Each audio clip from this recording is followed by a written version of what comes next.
This game wants your hard-earned money and precious time, but it needs to prove its worth within the first moments of gameplay before it can be man-approved for manly men. And that means it's time to get hard on this review of Foamstars. Alright, we're coming out of the gate and looking at our first category. Are there any hot ladies? And by hot, of course, we mean highly capable and original characters with huge amounts of talent. Whoa, now, we'd better be careful and check some IDs before moving forward here. Looking at the judges. And it sounds like we have it all clear, so it's safe to say that this game is chock full of hot ladies. So that's going to give them 1 point right off the bat. But it's still early in the game, and as always, we play by baseball rules. 3 strikes, and they're out. Which brings us nicely along to Category 2, Explosive Action. Well, there's certainly something happening in this game, but I'm not sure we can call it action just yet.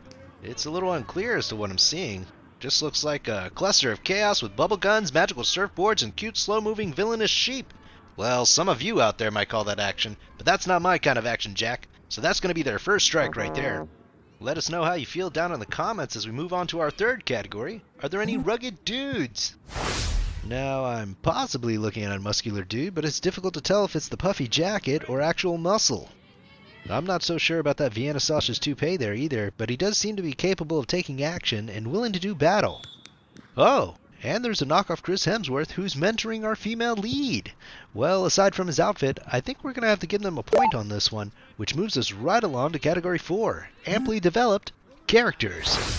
Well, now this is a hard one to read here. On the one hand, going through the tutorial is certainly developing the player's skills, but can we consider that part of the character?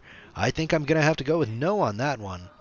Our character here appears to be awesome from the start, led by everyone, and focused on getting likes on social media. So that's another strike for Foamstars, bringing them up to 2.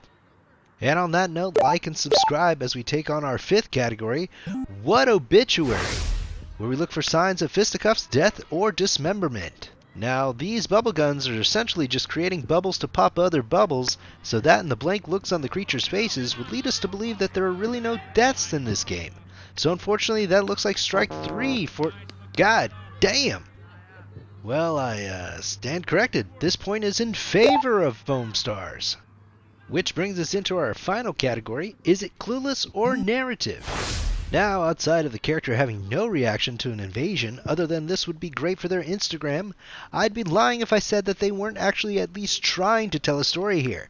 Starting off with everything is awesome, then one hell of an explosion, an actual villain, albeit an adorable one, but a clear villain nonetheless, and a call to action to move us forward. I think that's going to have to give another point to Foamstars. And here we are at the end, and we're really giving it to this game. Now, I have to say that I didn't have much hope for this game surviving us going so hard on it, but it seems the Foamstars... Oh, wait. Sorry, folks. I've just received an update. It seems that no one was actually killed or even injured in the blast earlier, so that turns our point for obituaries to strike 3, which means Foamstars has struck out. Well, I'm sorry to say this, folks, but this game is definitely not man-approved. Well, thank you for joining us, but that's all we have for today. Like and subscribe if you enjoyed yourself, and click the video if you want another hard-on review.